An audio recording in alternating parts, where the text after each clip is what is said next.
In film, there are many different kinds of sounds that are used, like dialogue and music, but each of these sounds falls into a category, either diegetic sounds or non-diegetic sounds.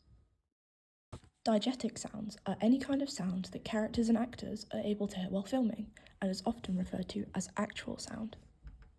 This can include sounds from the environment, different kinds of weather, public areas,